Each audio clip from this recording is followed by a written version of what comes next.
mistakes are important for learning. But I also feel like when you're starting a business, most of the time you're going to hear no, like all the time. And I think that can be really discouraging for people. But over the past almost 2 decades, which is crazy, of running businesses, um, I think that I've come to be motivated by the word no. And I almost like hearing it because it kind of gives me that little nudge to want to prove someone wrong. And it's like, Yeah. I have a ton of internal motivation, but hearing someone who's like, no, this is never going to work. And it's like, okay, watch me, and it gives you that swagger of like, I'm going to Yeah. prove that person wrong. Let's learn how our next guest gets up, dress up, and show up on purpose. Enjoy the episode.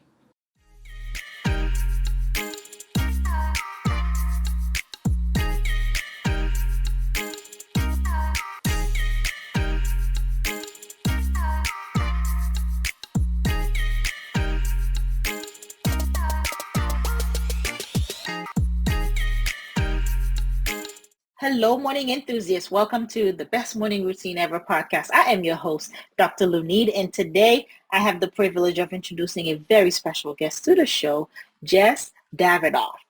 Now, she is a serial entrepreneur, founder and CEO of Cove.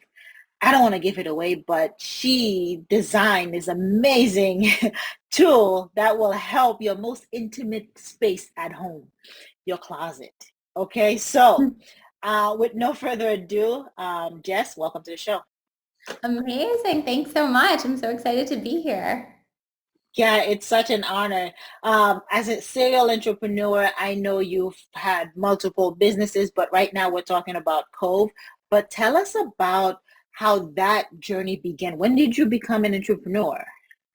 So I actually started my first business when I was 22. I was working at my first job after university, which was at an SAT prep company. And it happened to be the year that the SAT changed. And I had this hypothesis that a lot of kids would want to take the ACT.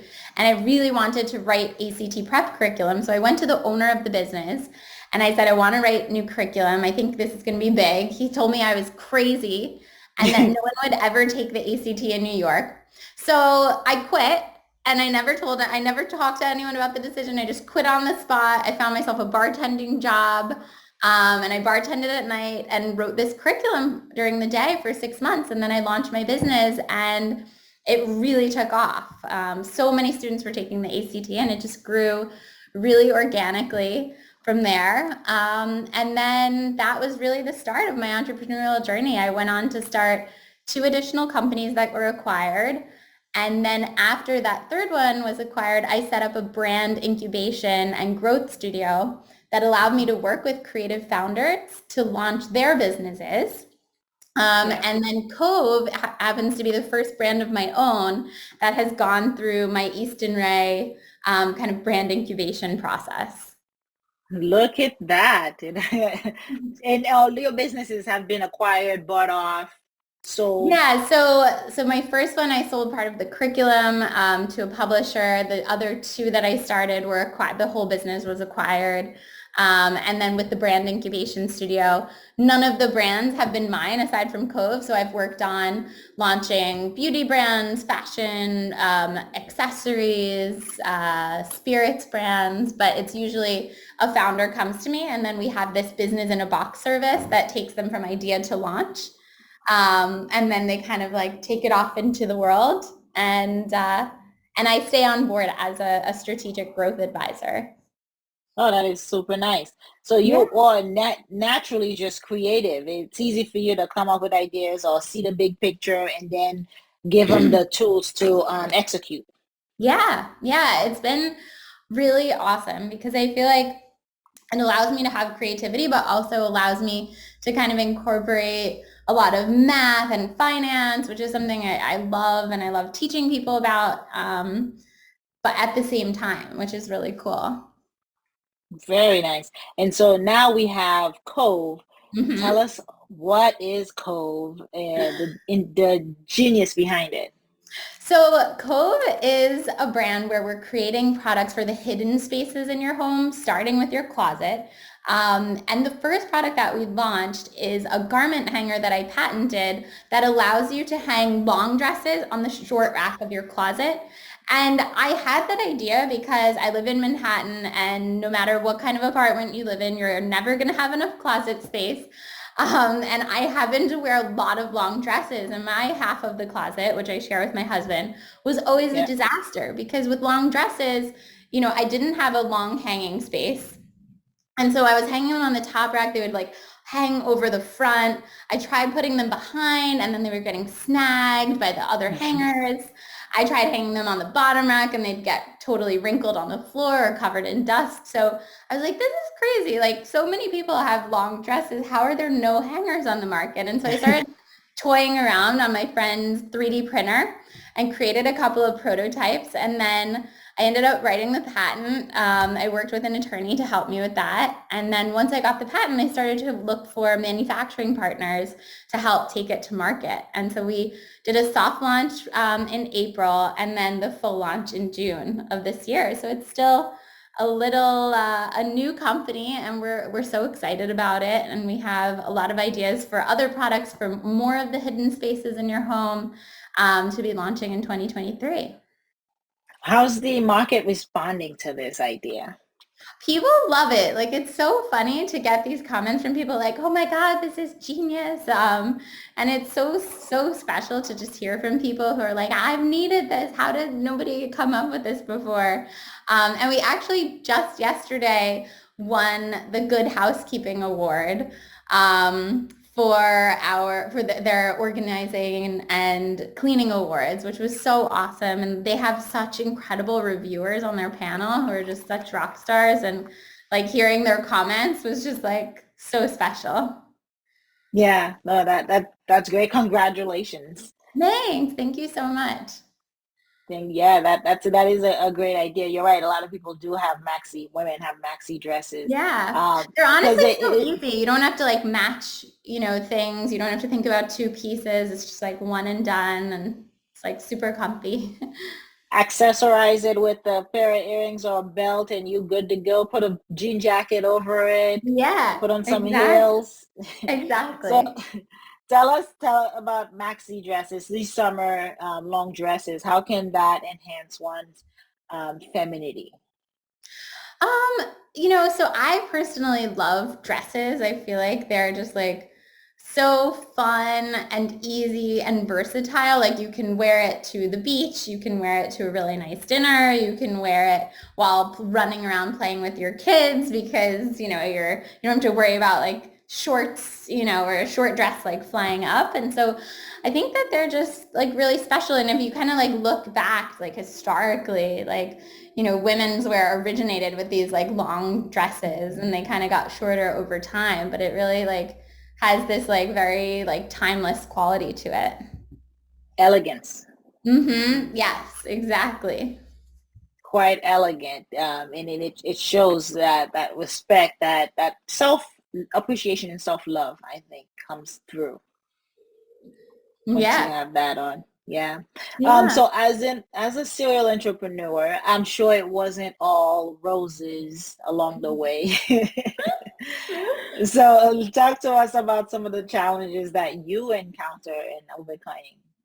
Yeah, I mean, I think every business I've started has had so many challenges. Like, and I think that for me personally, first of all, I think you learn so much from making the mistake yourself, because it's like once you make a mistake, whatever it is, whether you're a little kid and you like touch something super hot and like, oh, I can't touch the stove vent, and like you will never Mhm. make that mistake again, to running a business. Like, I'll never name my company something without making sure I own the patent, or own the Mhm. trademark for it.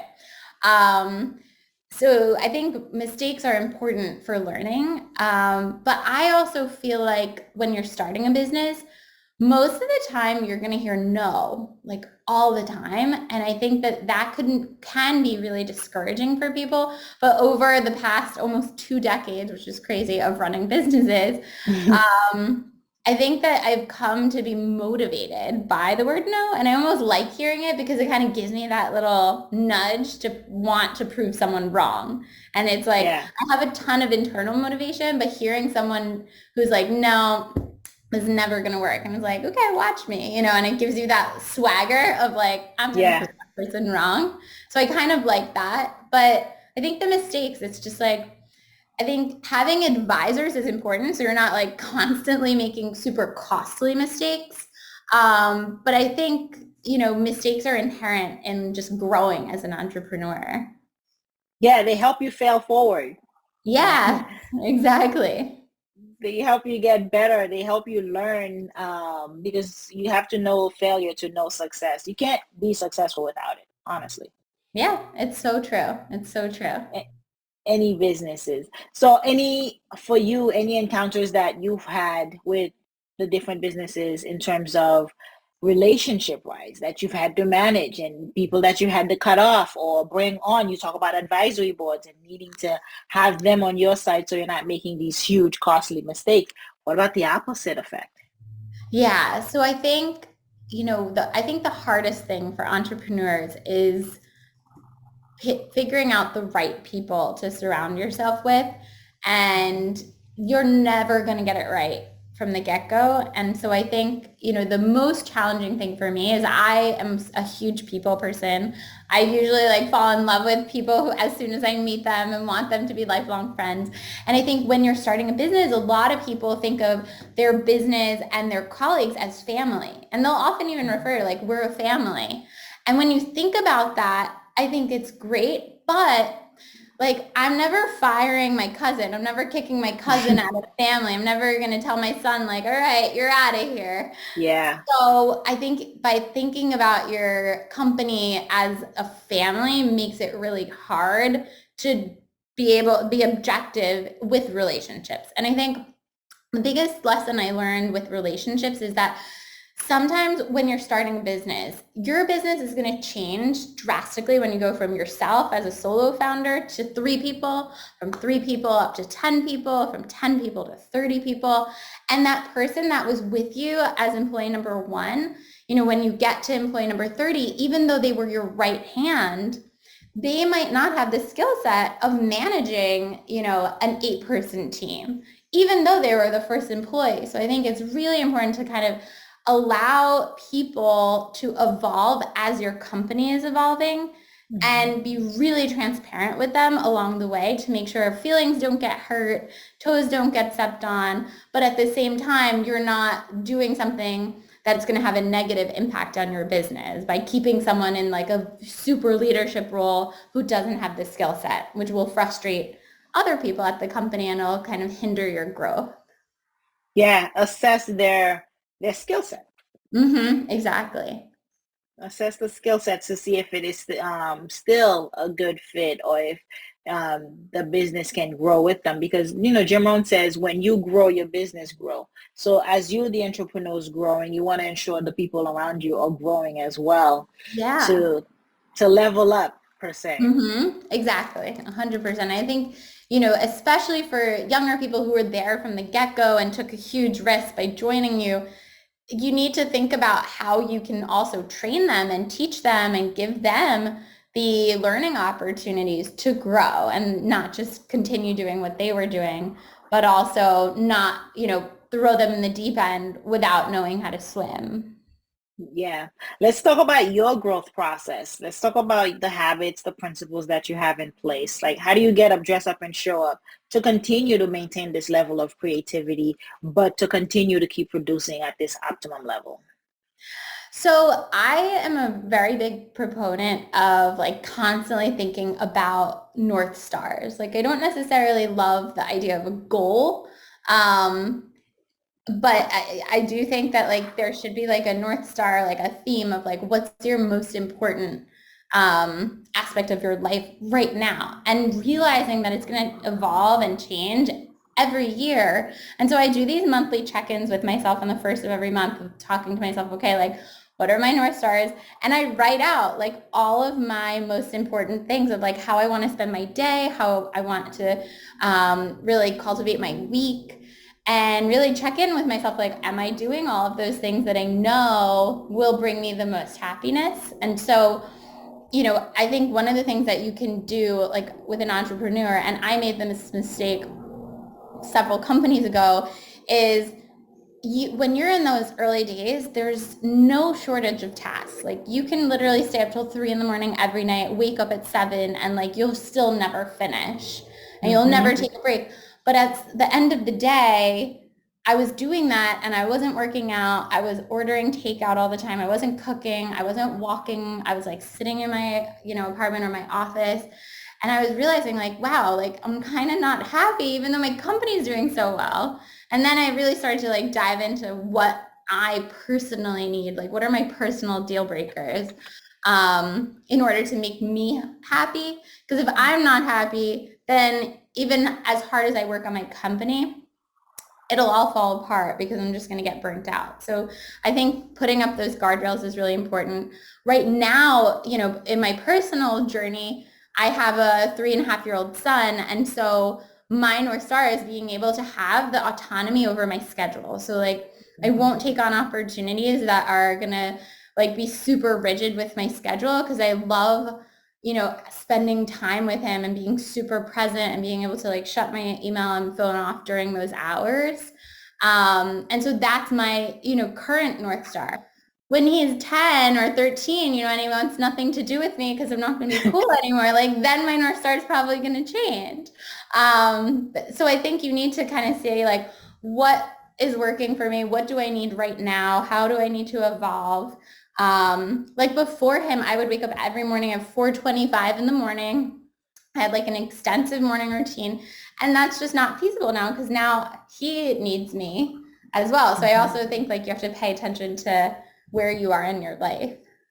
The different seasons that you're in and be adaptable and then be able to adjust as you've been doing Yeah. to keep it going. I'm sure you'll never think you're not cool. He'll always want to hang out with you. Okay, good. I'm gonna put that into the universe. That's awesome. Yeah, I love that. The realizing that self-assessment, right? Like, what do I need? And for you, you needed to kind of get going, get moving, and adjusting to not just being so focused on growing the business, but like, how do I stay healthy so that you have longevity? Yeah, exactly. And so I'm glad you shared that. Anything else about your morning routine? Like, what do you currently do? Are you working out? You're meditating? You're journaling? What's up? Yeah, so for me, my morning routine is very different now that, I have a son, but basically I'll wake up like a little bit before him, like 30 minutes before him, and I do kind of just like more thoughtful work from bed. Like that usually is writing. I feel like I have a lot of creativity in the morning. So whether it's working on, like I have a book idea that I'm working on. So just whether it's like taking 20 minutes of like writing for that, or if I have like a newsletter I want to write, or if I'm trying to write, a deck, or if I'm doing a talk, like that's my time for writing because I have a lot of creative juices flowing. And so I'll do a lot of writing. If I'm just like not feeling the flow, I often will just read because I think that gets my juices flowing. And then honestly, my morning is all about just like love and being super present. So like I don't check my phone, I don't check my email, I don't check social media in the morning. And as soon as my son wakes up, and like it's all just about like being all about him. And so we do tons of stuff in the mornings. We read a lot of books, we do puzzles. We will make breakfast together. He's like very into cooking, so we'll make muffins, pancakes, oatmeal. Like he's really into like working together. And then my favorite part of my morning routine is music. So I think starting my day with music is really important. And so my son is also really into music, which is not surprising because I am. And so now he like DJs our morning, like what's our morning music today? And so it's like, it's really cool to kind of see what he's in the mood for and like how it's going to impact my day. And then when I get him off to either school or camp, then I have like some of my alone time, and that's where I'll like make my coffee or my tea, like sit down and really kind of like start on my like quiet time. I don't like to do calls or meetings in the morning because I feel like that's when I'm just like really like insular and I'm like, I have all my thoughts on my head that I want to get out. And then it allows me to transition into more social work in the afternoons. But I also really firmly believe that your morning is going to be awesome based on like what you did the night before. So like in my mind, like my morning routine actually starts the night before when I like organize all my tasks for the next day. So I wake up and I'm not like overwhelmed, like, oh my God, I have all this stuff to do. It's like, no, I mapped it out. Like I know when I'm going to get it done. I know like if there is this kind of like fire that I didn't get done yesterday, like I can get it done and like it's all planned out. And so I'm like a big planner. I use Asana for all my project management. And it's like I do all of that at night right before I go to bed. So it's like I go to bed with like a super clear head. So when I wake up in the morning, it's kind of like I know what I have to do for the day. It's going to be there as soon as my son goes off to school or camp. I'll get to it. But like it allows me to know that like I can have those like nice 2 hours of just like love and like enjoyment. Yeah. I love that. I like that you put it that way. It's just the moment of love, but you're Yeah. setting the intention. You're setting the intention. Like this is what Yeah. I want to experience, and you're executing on it. And I really do believe that a lot of parents' frustration, like especially working parents' frustration with kids, stems from the fact that they're trying to multitask. And I feel like that's the recipe for disaster. Like if you're trying to like bang out some emails on your phone while like your kid is sitting next to you eating breakfast and they're like asking you like why Jupiter is so big, you know, and you're like, and then you get frustrated, but it's like, no. Like he doesn't know like what you're doing on your phone. And like, you need to kind of decide like, this is mommy time where I'm in my mommy mode. And like, this is my time when I'm in my like work mode. And if I like allow myself that true separation, then you can like just like allow your kid to sort of like guide you and like their brains are just magic and like they ask you so many cool questions. Hearing their thought process is just like is incredible. So it's like the best way to start your day. Like I'm like, yeah, like let's think about like all of the stars and why a shooting star is called a shooting star. Like this morning he was like really into planets. So Yeah, that's beautiful. I'm expecting my husband and I are expecting our first. We about 10 weeks left. So this is advice wow. to me. This is advice to me going to the Yeah. motherhood side. I'm like, be Yeah. intentional with your time as an Yeah, like just entrepreneur. separate, like be like really separate. It's like if you're in mommy mode, like just be 100%. Because it's like if you're trying to have like an adult conversation, you know, with a friend or with a husband while your child is there, they don't get it. And so then you're frustrated because you can't like get your thoughts out, but like they're there. So it's like you just have to pick and choose and like this is my time with my son, this is my time or daughter, and this is my time where I'm working, this is my time for my husband. And I think like So, compartmentalizing is really important. so Jess, you're telling me once they get their fix of your attention, they'll let you do other things. Oh yeah. Yeah, like cuz then he's like into solo play. So then it's like, oh, mommy has to jump on a work call. You know, and I homeschooled him for a year, so he had to be understanding. So then it's like, okay. And he'll sit there and he'll like he has these little trucks and he'll like talk to them and he'll create like a whole imaginary like playing, you know, storyline with them, or he'll like work on a puzzle by himself, or he'll color. But I think if you don't give them that time that they're craving, then it's like they're just gonna like pull until they get Yeah. it. And then what they're gonna get is like you, but not your best self. You're gonna be like the frustrated mom. Yeah, and it's important to show up for them, right? So Yeah, show up there as your best self. And I know.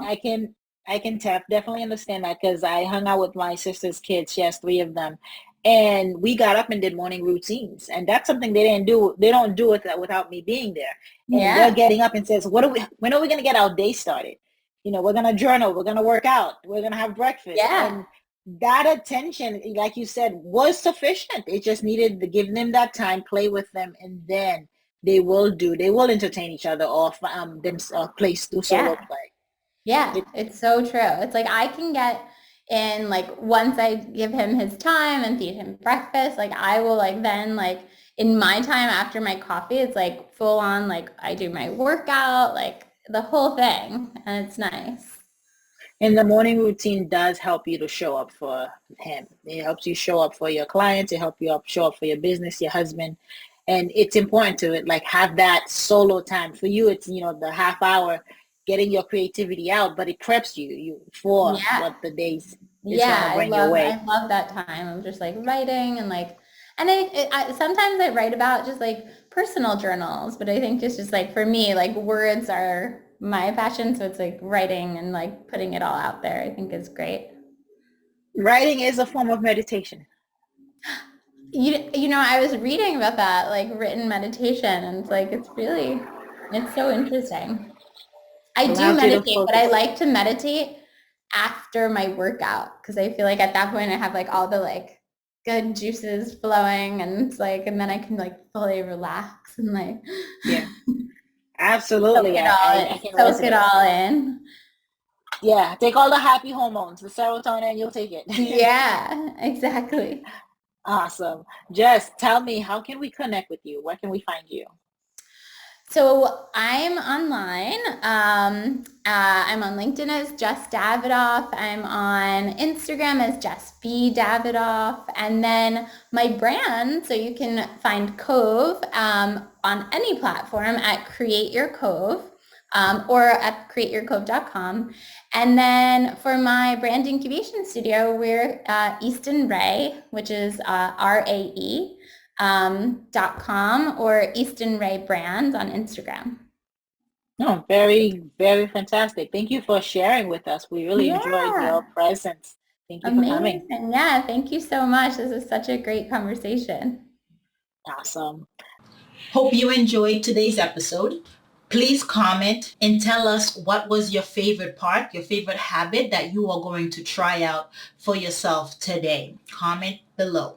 If you haven't already, be sure to subscribe. Until next time, I will see you at the top of your best morning routine ever. Stay blessed.